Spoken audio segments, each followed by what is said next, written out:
প্রিয় শিক্ষার্থীবৃন্দ, আবার ঈদের ছুটি শেষে আমরা আবার একত্রিত হয়েছি আমাদের এই অনলাইন শ্রেণী কার্যক্রমে, পাঠদান কার্যক্রমে।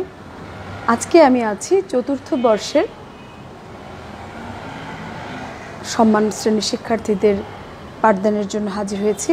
আমি তোমাদের শিক্ষক ডক্টর রওনক জাহান, সহযোগী অধ্যাপক, বাংলা বিভাগ, সরকারি তোলারাম কলেজ। শিক্ষার্থীরা, আজ আমাদের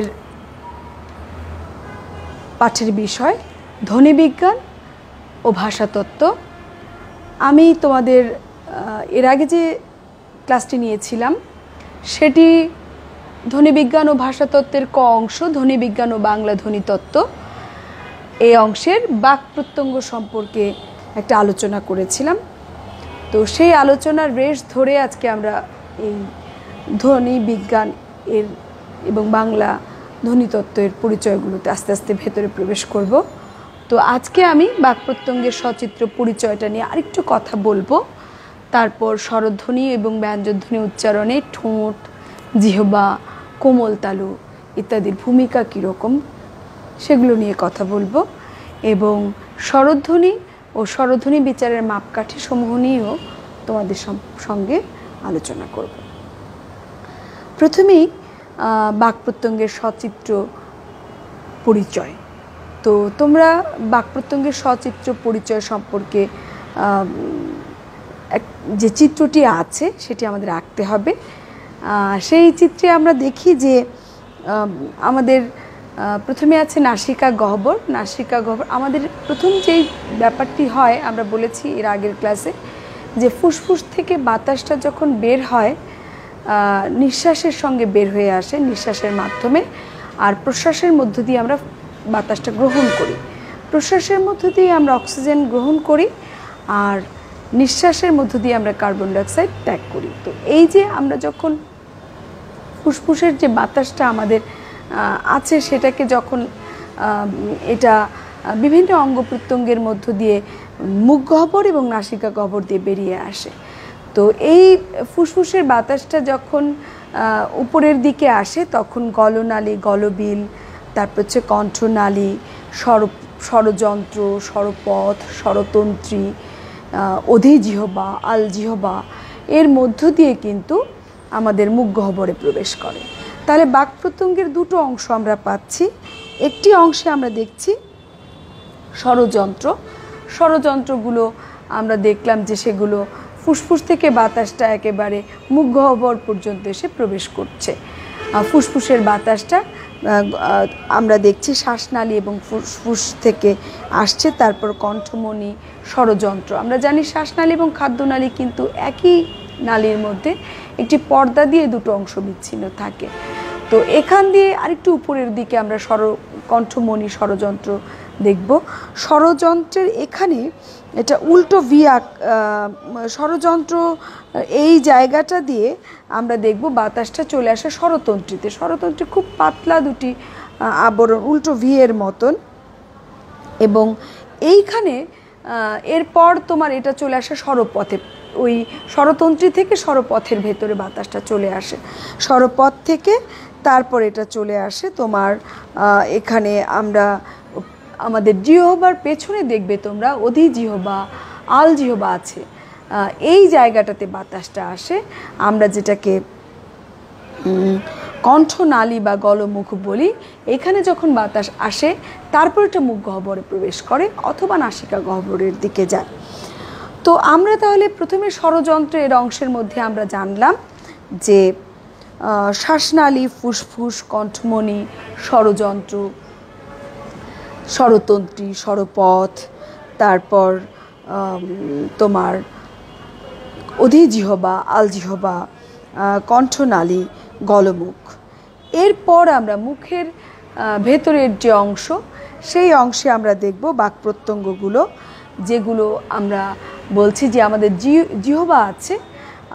জিহ্বার একেবারে গোড়ালি যেটা, সেখান থেকে কণ্ঠধ্বনিগুলো, কণ্ঠমূলীয় ধ্বনিগুলো উচ্চারিত হয়। এই জিহ্বার গোড়ালি, সেখান থেকে ধরে জিহ্বা একটা অত্যন্ত স্থিতিস্থাপক একটি প্রত্যঙ্গ। তো জিভের ভূমিকা নিয়ে যে কথা বলছিলাম সেখানে বললাম যে জিভ যখন উঁচু থাকে তখন যে স্বরধ্বনিগুলো উচ্চারিত হয় সেগুলোর একটা উচ্চ সেই স্বরধ্বনিগুলোর অবস্থান উচ্চ থাকে, যেমন রস্বই এবং রস্উ। ই এবং উ হচ্ছে উচ্চ সংবৃত ধ্বনি এবং উচ্চ মধ্যধ্বনি হচ্ছে এ এবং ও। দেখো এ যখন উচ্চারণ করো জিভ আরেকটু নেমে আসে, ও উচ্চারণ করলে একটু নেমে আসে। তারপর যখন এ উচ্চারণ করো এ বা অ, তখন আরেকটু নিচে নেমে আসে, এটাকে আমরা বলছি নিম্ন মধ্য। তারপর আমরা যখন আ উচ্চারণ করি জিভ একেবারে স্বাভাবিক তার নিম্নে অবস্থান করে। ফলে জিভের উচ্চতার পরিমাপ 4 রকমের: উচ্চ, উচ্চ মধ্য, নিম্ন মধ্য এবং নিম্ন। তারপর আমার শিক্ষার্থীবৃন্দ, জিভ কিন্তু প্রসারিত এবং সংকুচিত হয়, সেটাও কিন্তু একটা বিষয়। তো এখন আমরা যেটা বলছিলাম যে তাহলে জিভের অবস্থান, উচ্চতা, এটা কিন্তু স্বরধ্বনি বিচারের গুরুত্বপূর্ণ মাপকাঠি হিসেবে আমাদের জন্য বিবেচিত হয়। এরপর আমার শিক্ষার্থীবৃন্দ, আমরা যেটা বলছি যে জিভ আমাদের ব্যঞ্জনধ্বনিগুলো উচ্চারণেও বিশেষ ভূমিকা রাখে। যেমন ধরো আমরা যখন দন্তধ্বনি উচ্চারণ করি, দন্তধ্বনিগুলো কি? ত, থ, দ, ধ, দন্তন্য। এই ধ্বনিগুলো যখন উচ্চারণ করি তখন জিভ কি করে? জিভের পাতা একটু প্রসৃত হয়ে দাঁতের সঙ্গে, উপরের পাটি দাঁতের সঙ্গে স্পর্শিত হয়। তাহলে স্পর্শ ব্যঞ্জনধ্বনিগুলো উচ্চারণে কিন্তু জিভের একটা বিরাট ভূমিকা আছে। যেমন ধরো ট, ঠ, ড, ঢ মূর্ধন্য, এই দন্তমূলীয় ধ্বনি বা মূর্ধন্য ধ্বনিগুলো উচ্চারণের বেলায় কিন্তু জিভের ডগা গিয়ে সেখানে লাগছে কম্পনজাত ধ্বনি, তাড়নজাত ধ্বনি উচ্চারণে। অথবা আমি যদি বলি যে তালব্য ধ্বনিগুলো উচ্চারণে জিভ প্রসৃত হয়ে উপরে তালুর সঙ্গে গিয়ে লাগছে। তাহলে এই যে জিভ কিন্তু নানানভাবে, জিভের পাতা, জিভের ডগা নানান জায়গায় স্পর্শিত হয়ে আমাদের ব্যঞ্জনধ্বনিগুলো উচ্চারণের সহায়তা করছে। তাহলে প্রিয় শিক্ষার্থীবৃন্দ, আমরা জিহ্বার যে ভূমিকা সেটা সম্পর্কে তোমাদেরকে জানালাম। এরপর আসো কোমল তালুর ভূমিকা। তোমরা হয়তো তালু সম্পর্কে একটা ধারণা আছে, কোমল তালু নিয়ে যে কথা বলছি। কোমল তালু দেখো আমাদের আলজিহ্বার, আমাদের শক্ত তালুর পরে, আমি এটাই যদি বলি, তুমি যদি জিভ দিয়ে নিজের উপরে তালুতে স্পর্শ করো তাহলে দেখবে দন্তমূল, শক্ত তালু, তারপরে কোমল তালু, পেছনের দিকে তোমার স্পর্শ হয়তো ওইভাবে হবে না, পেছনের দিকে, একদম পেছনের দিকে আমরা কোমল তালু আছে আমাদের। কোমল তালু ভীষণ স্থিতিস্থাপক একটি অংশ, যেটি কখনো ওপরে ওঠে, কখনো নিচে নামে, কখনো মাঝামাঝি অবস্থান করে। তো এই কোমল তালু যেটা হয় সাধারণত আমাদের ফুসফুস তাড়িত বাতাস স্বরযন্ত্র, স্বরতন্ত্রী, স্বরপথ দিয়ে মুখ গহ্বরে প্রবেশ করার পরে কোমল তালু নিচের দিকে নেমে যায়, নাসিকা গহ্বরের ভেতরে বাতাসটা ঢুকে যায়, তারপর ওই পথটা বন্ধ হয়ে যায় এবং তখন নাক দিয়ে বাতাস বের হয়। এই অবস্থায় যে ধ্বনিগুলো উচ্চারিত হয় সেগুলোকে আমরা নাসিক্য ব্যঞ্জন ধ্বনি বলি। আমাদের বাংলা বর্ণমালায় আমাদের 5টি নাসিক্য ব্যঞ্জন ধ্বনি আছে। আমরা উ, ইয়, মূর্ধন্য, দন্তন্য এবং ম। আর বাদবাকি সমস্ত ধ্বনি কিন্তু মৌখিক ধ্বনি। এই মৌখিক ধ্বনিগুলো উচ্চারণে আমাদের কিন্তু খুব বেশি প্রয়োজন হয় এই কোমল তালু। কীরকমভাবে দেখো, আমরা যখন ওই যে বললাম ফুসফুসতাড়িত বাতাস, গলবিবল এগুলো দিয়ে যখন আসে, তারপরে এটা আস্তে আস্তে কি করে আমাদের ওই যে বললাম স্বরপথ দিয়ে মুখ গহ্বরে ঢোকে, তখন কোমল তালু কি করে, অনেক সময় দেখা যায় এটা উপরে উঠে গিয়ে নাসিকা গহ্বরটাকে আটকে, নাসিকা গহ্বরের পথটাকে আটকে দেয়, তখন বাতাসটা শুধু মুখ দিয়ে বের হয়। এই সময় ধ্বনিগুলো উচ্চারিত হয়, আমরা এই ধ্বনিগুলোকে বলি মৌখিক ধ্বনি। বাংলা প্রত্যেকটি স্বরধ্বনি কিন্তু মৌখিক ধ্বনি। আর অন্যদিকে ব্যঞ্জন ধ্বনিগুলোর মধ্যে 5টি ছাড়া বাদবাকিগুলো কিন্তু মৌখিক ধ্বনি। এখন দেখো এই মৌখিক ধ্বনিগুলো আমরা আবার যখন কি করি, কখনো কখনো ধ্বনি উচ্চারণের সময় এমন একটা অবস্থা হয়, কিছু বাতাস নাক দিয়ে, কোমল তালু মাঝামাঝি জায়গায় থাকে, না উপরে ওঠে না নিচে নামে, তখন কিছু বাতাস নাক দিয়ে বের হয়, কিছু বাতাস মুখ গহ্বর দিয়ে বের হয়। তখন যে ধ্বনিগুলো উচ্চারিত হয় এগুলাকে আমরা আনুনাসিক বা সানুনাসিক ধ্বনি বলি। যেমন আমরা আনুনাসিক বা সানুনাসিক ধ্বনিগুলো, এটা হচ্ছে মূলত স্বরধ্বনিগুলোই হয়। যেমন আমরা ইঁদুর বললাম, এই যে ইয়ের মধ্যে চন্দ্রবিন্দুর উচ্চারণটা করলাম, এখানে উচ্চারণটা কিন্তু আনুনাসিক হয়েছে। আমি যদি বলি আঁকি, আটা কিন্তু আনুনাসিক হয়েছে। তাহলে এইভাবে আমরা ঠোঁট, জিহ্বা, কোমল তালু এর ভূমিকা সম্পর্কে জানতে পারি। তো আমরা বাক প্রত্যঙ্গের ভেতরে যে প্রত্যঙ্গগুলো আছে তার মধ্যে আমরা দেখছি যে এখানে জিহ্বা আছে। জিহ্বা মূল থেকে আমাদের কিছু ধ্বনি উচ্চারিত হয়। তারপর জিহ্বার অত্যন্ত স্থিতিস্থাপক একটি প্রত্যঙ্গ, যেটি ওঠানামা করে, সামনে আসে, পেছনে যায়, তারপর এটি প্রসৃত হয়, এটি কখনো কখনো এটি সংকুচিত হয়, উচ্চতারও বিভিন্নতা থাকে। ফলে জিহ্বার নানামুখী তোমার নরণচরণ বা গতি প্রকৃতিতে এটা ধ্বনি গঠনে একটা বিরাট প্রভাব রাখে। তো এ কারণে জিহ্বার বিভিন্ন অংশই আমাদের এর সঙ্গে পরিচিত হতে হয়। যেমন জিহ্বার ডগা আছে, তারপর জিহ্বার পাতা, জিহ্বার সম্মুখ ভাগ, পশ্চাৎ ভাগ, এগুলো আমাদেরকে জানতে হয়। তারপর তোমরা জানো যে আমাদের মুখের ভেতরে তালু আছে। আমরা জিভের ডগা দিয়ে উপরের দিকে যদি স্পর্শ করে দেখতে পাবে, দাঁতের পেছন থেকেই দন্তমূল, তারপর আছে শক্ত তালু। তুমি জিভের ডগা যদি স্পর্শ করো তাহলে সেটা বুঝবে। এই শক্ত তালু, দন্তমূল, এখান থেকে আমাদের ধ্বনিগুলো উচ্চারিত হয়, শক্ত তালু থেকে হয় স্পর্শিত হয়ে। তারপর আবার আমাদের যখন আমাদের এই শক্ত তালুর পেছনের দিকে নরম তালু বা কোমল তালু আছে, সেই কোমল তালু কিন্তু ধ্বনি গঠনে একটা বিরাট ভূমিকা রাখে। কারণ কোমল তালুও ভীষণ স্থিতিস্থাপক একটি অংশ, যেটি ওপরে ওঠে, নিচে নামে, কখনো মাঝামাঝি অবস্থান করে। ফলে আমাদের মৌখিক ধ্বনি, নাসিক্য ধ্বনি এবং আনুনাসিক ধ্বনিগুলো উচ্চারণে খুব একটা প্রভাব রাখে। তারপর আমরা যদি বলি দাঁত, আমাদের একজন সুস্থ স্বাভাবিক মানুষের 32টি দাঁত থাকে। তো এই দাঁতের মধ্যে সামনের দিককার দাঁতগুলো কিন্তু বিশেষ প্রভাব বিস্তার করে ধ্বনি গঠনে। দন্তধ্বনির কথা তো তোমরা জানোই।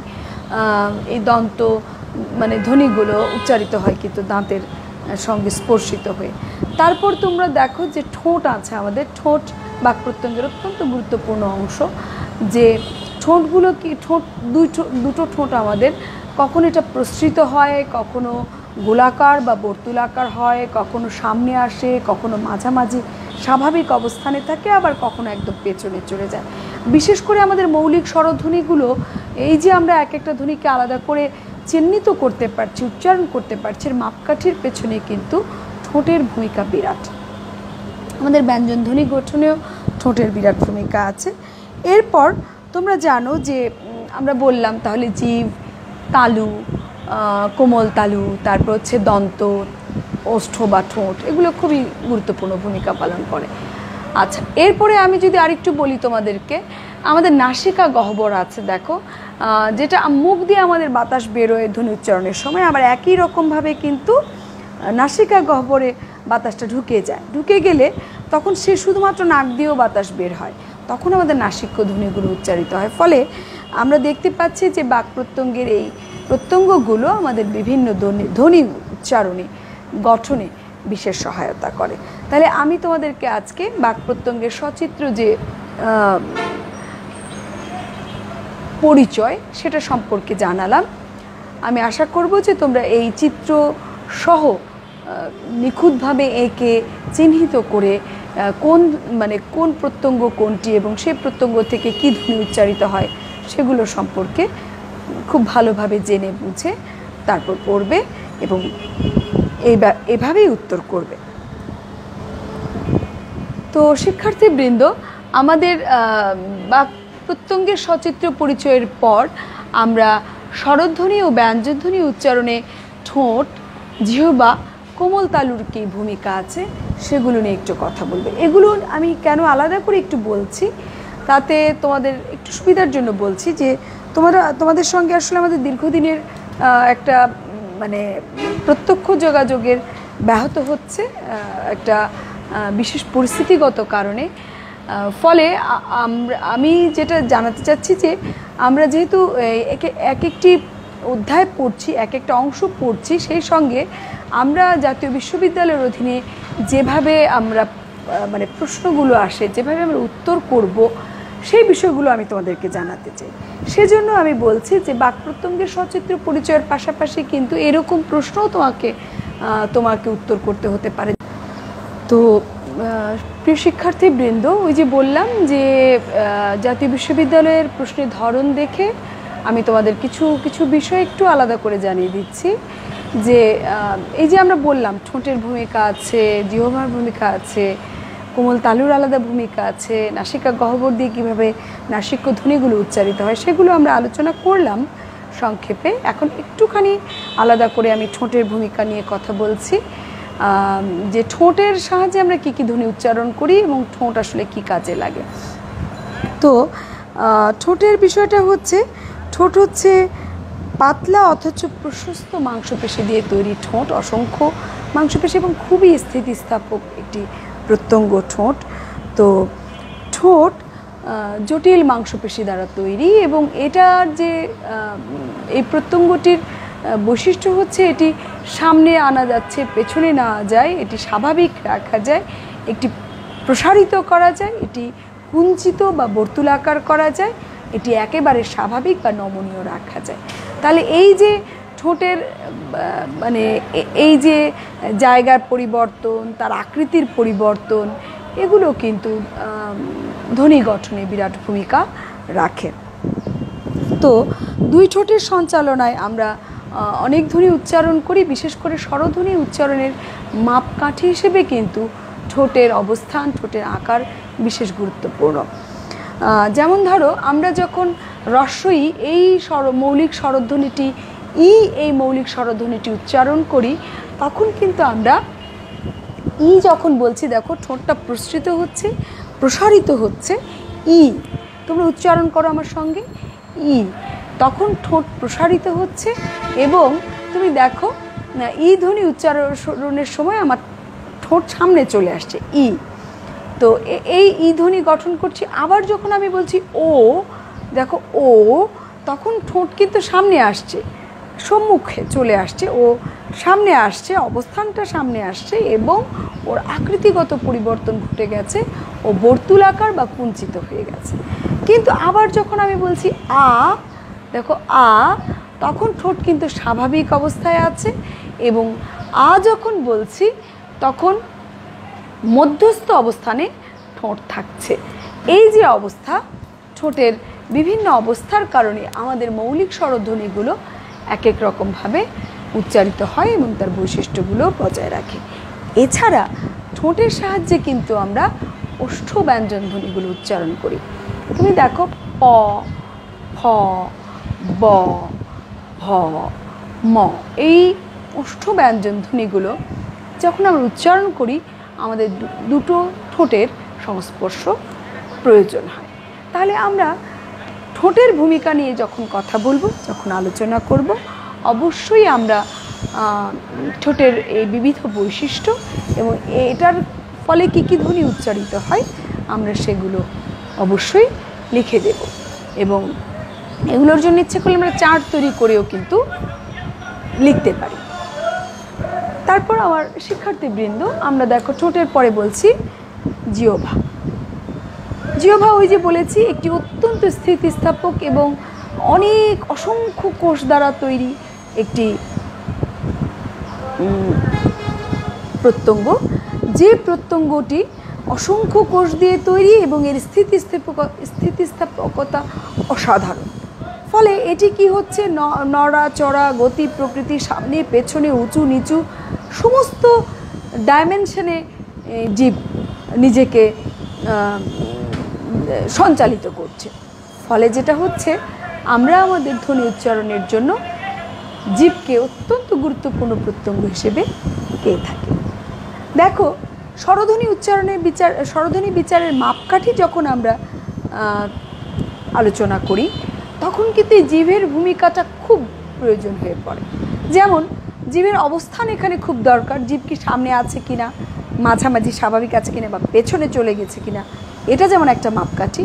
আবার জীব কতটা উঁচু, কতটা নিচু বা স্বাভাবিক, সেটাও একটা বিষয়। যেমন ধরো রস্বই হচ্ছে উচ্চ সংবৃত ধ্বনি, উচ্চ রস্বই। তুমি যখন উচ্চারণ করছো তখন জীব উপরে উঠছে, কিন্তু যখন বলছো তখন দেখো জীব। প্রিয় শিক্ষার্থীবৃন্দ, স্বরধ্বনি এবং স্বরধ্বনি বিচারের মাপকাঠি সম্পর্কে একটু আলোচনা করতে চাই তোমাদের সঙ্গে। যে ধ্বনিগুলো উচ্চারণের সময় কোন বাক প্রত্যঙ্গের কোথাও বাধা না পেয়ে উচ্চারিত হয়, যে ধ্বনিগুলো, সেগুলোকে আমরা বলি স্বরধ্বনি। বাংলায় মৌলিক স্বরধ্বনি 7টি এবং আঞ্চলিক নিয়ে মোট 8টি স্বরধ্বনি আছে। তো আমরা এখন এই স্বরধ্বনিগুলো, এটা কোন ধ্বনি, অবস্থান, তার প্রকৃতি কি, এই মাপকাঠি নিয়ে আলোচনা জায়গায় একটু যেতে চাই। তোমরা দেখছো রস্বই, রস্বউ, এ, ও, এ, অ এবং আ, এই স্বরধ্বনিগুলোকে আমরা যে তার অবস্থান, তার বৈশিষ্ট্যকে নির্ধারণ করা হয়েছে, সেই ক্ষেত্রে যে তোমার মাপকাঠিগুলো নেওয়া হয়েছে, তার ক্ষেত্রে জীব, মুখ গহ্বরের শূন্যতার, জীবের প্রসারণ, সংকোচন, অবস্থান, সেটা একটা বিষয়। তারপর হচ্ছে তোমার মুখ গহ্বরে আমাদের মুখের ভেতরের শূন্যতার জায়গা কতটা তৈরি হয়েছে, সেটার একটা এখানে মাপকাঠি আছে। এবং তারপর হচ্ছে ঠোঁটের অবস্থান, ঠোঁটের আকৃতি, এটা যুক্ত হয়েছে। তাহলে আমরা জিহ্বার উচ্চতা এখানে আমরা পাচ্ছি 4 রকমের অবস্থান হচ্ছে: উচ্চ, উচ্চ মধ্য, নিম্ন মধ্য, নিম্ন। যেমন দেখো তোমরা, উচ্চ ধ্বনিগুলো হচ্ছে রস্বই এবং রস্বউ। তাহলে জিহ্বার উচ্চতার ভিত্তিতে আমরা যে ধ্বনিটি দুটো পাচ্ছি, সে ধ্বনির মধ্যে একটি আছে রস্বই, আরেকটি আছে রস্বউ। তারপর তোমরা দেখো যে উচ্চ মধ্য ধ্বনি হিসেবে এখানে আছে এ এবং ও, নিম্ন মধ্য ধ্বনি হিসেবে আছে এ এবং অ। নিম্ন ধ্বনি সবচেয়ে জীব একেবারে নিচে অবস্থান করে এর উচ্চারণের সময়। তাহলে আমরা স্বরধ্বনিগুলোকে জিহ্বার উচ্চতা অনুযায়ী চিনে নিলাম। এবার আমরা মুখ গহ্বরের শূন্যতার পরিমাণ হিসেবে ধ্বনিগুলোকে চিনব: সংবৃত, অর্ধ সংবৃত, অর্ধ বিবৃত, বিবৃত। মুখ গহ্বরের জায়গা কতটা তৈরি হয় তার উপরে আমরা দেখছি ই ধ্বনি উচ্চারণের সময় কিন্তু একেবারেই জায়গা তৈরি হয় না। যখন তুমি বলছো বা যখন বলছো, জায়গা একেবারে তৈরি হচ্ছে না, সংবৃত। তারপরে অর্ধ সংবৃত, একটুখানি বাড়ছে, এ বা ও বলার সময় একটু জায়গা তৈরি হচ্ছে। অর্ধ বিবৃত, তার থেকে আরেকটু বেশি জায়গা তৈরি হচ্ছে এবং অ উচ্চারণের সময়।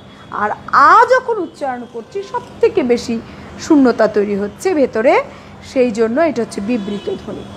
এরপর দেখো, ওষ্ঠ বা ঠোঁটের প্রকৃতি অনুসারে স্বরধ্বনিগুলোকে প্রথমত হচ্ছে ঠোঁট কোথায় থাকে, সামনে থাকে, কেন্দ্রীয় মাঝখানে থাকে, পশ্চাতে থাকে। যেমন সম্মুখ ধ্বনি হচ্ছে রস্বই এবং রস্বউ, এ দুটো যখন উচ্চারিত হয় ধ্বনি, তখন সামনে চলে আসে ঠোঁট। তারপর দেখো এ এবং ও উচ্চারণের বেলায়ও না, রস্বই, এ এবং এই 3টি ধ্বনি উচ্চারণের সময় ঠোঁট সামনে চলে আসে। এ এবং দেখো ঠোঁট সামনে চলে আসছে, আর পেছনে চলে আছে যখন বলছো, ঠোঁটটা কুঞ্চিত হয়ে পেছনের দিকে চলে যাচ্ছে। ও, ঠোঁটটা কুঞ্চিত হয়ে পেছনের দিকে চলে যাচ্ছে। ঠোঁট কুঞ্চিত হয়ে পেছনের দিকে চলে যাচ্ছে। তাহলে সামনে পেছনে। এবার দেখো কেন্দ্রীয় মাঝখানে একদম স্বাভাবিক অবস্থানে আছে, মাঝখানে ঠোঁট স্বাভাবিক থাকছে, সেটা হচ্ছে আধ্বনি উচ্চারণের বেলা। তাহলে ঠোঁটের প্রথমে সে কোথায় অবস্থান করে সে অনুযায়ী আমরা সম্মুখ, কেন্দ্রীয়, পশ্চাৎ দেখালাম। এরপরে আছে ঠোঁটের আকৃতি কেমন হবে। ই এবং উচ্চারণের বেলায় দেখো ঠোঁট একেবারে প্রসারিত একদম। তারপর দেখো এই এ এবং ও এর বেলায় ঠোঁট কি হচ্ছে, এ এবং ও এর না, ই, এ এবং এ, এই প্রত্যেকটার বেলায় ঠোঁট প্রসারিত, দেখো একদম প্রসারিত। আবার উ বলছো ঠোঁট কুঞ্চিত হচ্ছে, ও বলছো ঠোঁট কুঞ্চিত হচ্ছে, অ বলছো ঠোঁট কুঞ্চিত হচ্ছে। এখন দেখো আধ্বনি উচ্চারণের সময় এটা যেমন মাঝখানে ছিল, কেন্দ্রীয় অবস্থানে ছিল, ঠিক একই রকমভাবে এটা একেবারে স্বাভাবিকত্ব বজায় রেখে মাঝামাঝিতেই অবস্থান করছে। এবং এইভাবে কিন্তু আমরা স্বরধ্বনি বিচারের মাপকাঠি তোমাদের মনে রাখতে পারো, পড়তে পারো। জিহ্বার উচ্চতা অনুসারে উচ্চ, উচ্চ মধ্য, নিম্ন মধ্য এবং নিম্ন। তারপর মুখ গহ্বরের শূন্যতার পরিমাণ অনুসারে সেটা হচ্ছে সংবৃত, অর্ধসংবৃত, অর্ধবিবৃত এবং বিবৃত। আর ওষ্ঠের প্রকৃতি অনুসারে সম্মুখ প্রসারিত, কেন্দ্রীয় মধ্যস্থ এবং পশ্চাৎ কুঞ্চিত।